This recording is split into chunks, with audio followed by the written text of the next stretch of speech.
नमस्कार, मैं संदीप कसालकर। व्यूअर्स को कॉम्प्रिहेंसिव अपडेट प्रोवाइड करने के लिए क्रिप्टो टीवी हुआ है अब 3.0 टीवी में rebrand. Crypto currencies, blockchain, metaverse, non fungible tokens, security और लेटेस्ट डिजिटल सेगमेंट से जुड़ी हर वेब3 रिलेटेड खबरों के लिए देखते रहिए 3.0 टीवी चैनल। तो सबसे पहले क्रिप्टो वर्ल्ड से जुड़ी नई खबरों के साथ आइए देखते हैं क्या कुछ हुआ क्रिप्टो की दुनिया में। सबसे पहले रुक करते हैं हेडलाइंस की ओर।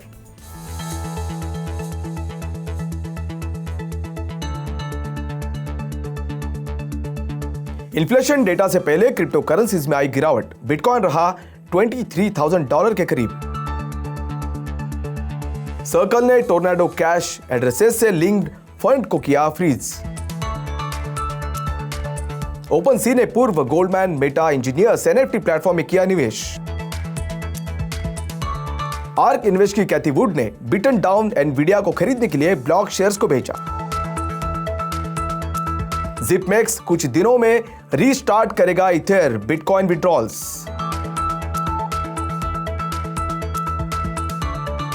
ट्रॉन डाव रिजर्व ने विंटर म्यूट को दिया यूएसडीडी को मिंट और बर्न करने का अधिकार।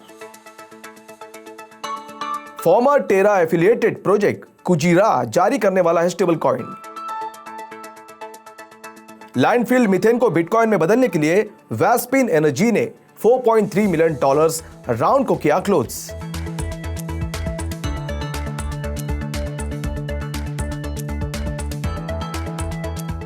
अब देखते हैं खबरें विस्तार से। इन्वेस्टर्स ने इस हफ्ते के अंत में की डेटा रिलीजेस से पहले रिस्कियर असेट्स को जाने दिया, जिसकी वजह से क्रिप्टो करेंसीज को नीचे जाते हुए देखा गया, जबकि बिटकॉइन को नियर $23,000 देखा गया। ऐसे में इन्फ्लेशन डेटा से पहले यूएस स्टॉक इंडेक्सेस को गिरावट के साथ खुलते हुए देखा गया, जहां ब्रॉड इंडेक्स में मामूली नुकसान के साथ क्लोज होने के एक दिन बाद S&P 500 को 0.2% फिसल गया।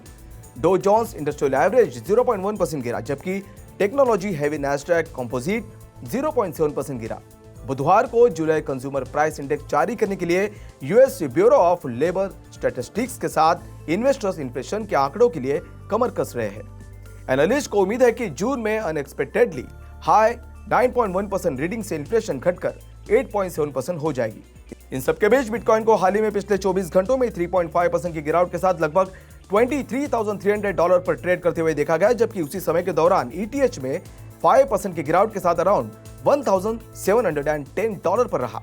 इसके साथ ही दूसरे मेजर ऑल्ट कॉइन्स में भी गिरावट दर्ज की गई है। USDC स्टेबल कॉइन के इशूअर सर्कल ने decentralized crypto mixing service Tornado Cash से जुड़े फंड को फ्रीज कर दिया है। ये मूव यूएस ट्रेजरी डिपार्टमेंट द्वारा सभी अमेरिकन सिटीजन्स को टोर्नाडो कैश का इस्तेमाल करने से ऑफिशियली मना करने के बाद आया है। कथित तौर पर कॉन्टेंशियस मिक्सर से लिंक्ड 40 से ज्यादा crypto currency addresses foreign asset control office यानी OFAC खास करके डेजिग्नेटेड नेशनल्स यानी SDN और ब्लॉक पर्सन लिस्ट में ऐड किए गए हैं। सर्कल ने यूएस ट्रेजरी डिपार्टमेंट के अनाउंसमेंट के रिस्पांस में OFAC के स्पेशली डिजिग्नेटेड नेशनल्स और ब्लॉक पर्संस की लिस्ट द्वारा स्वीकृत 44 टोर्नाडो कैश एड्रेसेस से लिंक्ड फंड में 75% से ज्यादा USDC को फ्रीज करने का फैसला लिया है। नया OFAC रूल सभी यूएस पर्संस और एंटिटीज को टोर्नाडो कैश टूल या प्रोटोकॉल से जुड़े किसी भी इथेरियम यानी ETH वॉलेट एड्रेसेस का उपयोग करने से रोकता है, और ऐसा करने वालों पर क्रिमिनल चार्जेस भी लग सकते हैं। ओपन सी ने non fungible token minting platform Fair.xyz में venture capital firm Eden Block के लीड में $4.5 मिलियन के फंडिंग राउंड में भाग लिया है।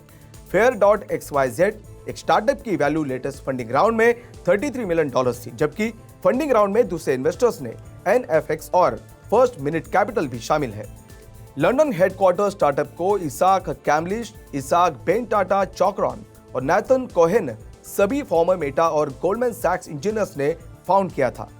फाउंडर्स के अनुसार आर्टिस्ट और क्रिएटर्स फेयर के सॉल्यूशन का इस्तेमाल करके मिनटों में NFT कलेक्शंस लॉन्च कर सकते हैं। टेक्नोलॉजी के बैरियर, हाई गैस फी और ट्रांजैक्शन फेलियर्स पर काबू पा सकते हैं, जिसने ज्यादातर लोगों को अपने खुद के NFTs डेवलप करने से रोक दिया है। इस तरह से टीम सर्विस द्वारा जनरेटेड NFT की प्राइमरी सेल्स पर 6% कमीशन चार्ज करके मोनेटाइज करना चाहती है। लेटेस्ट ट्रेड फाइलिंग्स के अनुसार कैथी वुड द्वारा founded money manager arc invest ने सोमवार को $20 मिलियन शेयर बेचा और $65 मिलियन मूल्य के चिप मेकर एनवीडिया को खरीदा है। बता दें कि शेयर्स को फ्लैगशिप आर्क इनोवेशन ईटीएफ और 2 दूसरे फंड से बेचा और खरीदा गया था। ऐसे में पेपाल में स्टेक बेचने के बाद आर्क इन्वेस्ट में अप्रैल में जैक डॉर्सी के ब्लॉक शेयर खरीदे थे। आर्क सीईओ ने तब तक एक टेलीविजन इंटरव्यू में कहा कि उनके एनालिस्ट को अपने कैश ऐप में ऑर्गेनिक ग्रोथ के कारण ब्लॉक पर ज्यादा विश्वास था। हालांकि क्रिप्टो मार्केट क्रैश होने के साथ दूसरी तिमाही में ब्लॉक शेयर्स में 50% से ज्यादा की गिरावट देखी गई। हालांकि एनवीडिया कॉर्प ने सोमवार को ट्रेड्स में अपने शेयर्स में $6 से ज्यादा की गिरावट के साथ $1 बिलियन से ज्यादा के क्वार्टरली रेवेन्यू फोरकास्ट को मिस किया है। क्रिप्टो करेंसी एक्सचेंज जिपमेक्स एक हफ्ते बाद बिटकॉइन के साथ 11 अगस्त को यूजर्स के वॉलेट्स में ईथर रिलीज करेगा, जिससे कस्टमर्स को पिछले महीने अपने कॉइन्स की डायरेक्ट कस्टडी लेने से रोक दिया गया था। एक्सचेंज ने सोमवार को ट्वीट किया कि जिपमेक्स ने 2 तारीखों पर ETH और BTC की एक स्पेसिफिक अमाउंट रिलीज करने की योजना बनाई है। इसमें यह भी लिखा है कि हम जी वॉलेट होल्डिंग की बाकी राशि जल्द से जल्द रिलीज करने के लिए कड़ी मेहनत कर रहे हैं। पिछले हफ्ते सोलाना यानी SOL, कार्डानो यानी ADA और XRP टोकन्स रिलीज होने के बाद ये जिपमेक्स को धीरे धीरे यूजर्स के वॉलेट्स में कॉइन्स रिलीज करने की प्रोसेस जारी रखे हुए है। ट्रॉन डाव रिजर्व यानी TDR एक ग्रुप है जो डिसेंट्रलाइज्ड USD यानी USDD स्टेबल कॉइन को कंट्रोल करता है। उसने कहा कि उसने विंटरम्यूट को अपने लेटेस्ट मेंबर के रूप में साइन अप किया है। विंटरम्यूट क्रिप्टो में सबसे लार्जेस्ट ट्रेडिंग फर्म्स में से एक है जो डाओ में 9 वाइड लिस्टेड इंस्टीट्यूशंस में एक से रूप में एक काम करेगा जो USDD को मिंट और रिडीम कर सकता है। हालांकि अभी तक कोई रिडेम्पशन नहीं किया गया है। USDD के वैल्यू को स्टेबलाइज करने में मदद करने के लिए फर्म दूसरे एक्टिविटीज में भी पार्टिसिपेट करेगी। फिलहाल USDD का मार्केट कैपिटलाइजेशन $745 मिलियन से थोड़ा ज्यादा है, जबकि डाओ के पास कोलैटरल रिजर्व्स में लगभग $2.3 बिलियन है, जिसमें 300% ओवर कोलैटराइजेशन रेशो है। लॉन्ग रन में TDR का कहना है कि वो अपने रिजर्व्स के लिए $10 बिलियन जुटाने का प्लान बना रहा है।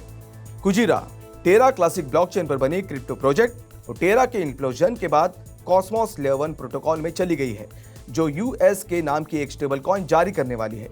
कुजीरा ने USK को ओवर कोलैटराइजेशन और ट्रेडिंग इंसेंटिव्स के कॉम्बिनेशन के जरिए अपनी प्राइस स्टेबिलिटी बनाए रखने के लिए डिजाइन किया है। स्टेबल कॉइन को US डॉलर के लिए सॉफ्ट पेग होने के लिए सेट किया गया है, जिसे एक्सचेंज रेट एक हार्ड पेग की तुलना में $1 की सीमा के भीतर डेविएट हो सकती है। USK शुक्रवार को अपना टेस्ट मोड शुरू करेगा। इसके बाद लाइव होने से पहले 2 वीक का फीडबैक दिया जाएगा। घोषणा के मद्देनजर कुजी ने रैली की है। ये पिछले 24 घंटों में 30% बढ़ा है और मई में टेरा के इम्प्लोजन से पहले की तुलना में हायर ट्रेड कर रहा है। वेस्पिन एनर्जी एक बर्कली कैलिफोर्निया बेस्ड कंपनी जो लैंडफिल से निकलने वाली मीथेन गैस को बिटकॉइन माइनिंग के लिए बिजली में कन्वर्ट करती है। उसने ब्लॉकचेन इन्वेस्टमेंट फर्म पॉलीचेन कैपिटल और दूसरे क्लाइमेट फोकस फंड्स के लीड में $4.3 मिलियन के फंडिंग राउंड को क्लोज कर दिया है। वेस्पिन कैलिफोर्निया में अपनी पायलट साइट को लॉन्च करने के लिए फ्रेश कैपिटल का इस्तेमाल करेगी, जिससे बर्बाद लैंडफिल मीथेन को बिटकॉइन में बदलने वाली पहली कंपनी बन जाएगी। कंपनी म्यूनिसिपल लैंडफिल्स पर एफिशिएंट माइक्रो टर्बाइंस इंस्टॉल करती है, जो यूं ही बर्बाद मीथेन गैस को इलेक्ट्रिसिटी से बिटकॉइन माइनिंग डेटा सेंटर्स में कन्वर्ट करती है। तो आज के लिए बस इतना ही। क्रिप्टो वर्ल्ड से जुड़ी नई खबरों के साथ बने रहिए 3.0 टीवी के साथ। तब तक के लिए मैं संदीप कसालकर आपसे विदा लेता हूं। नमस्कार।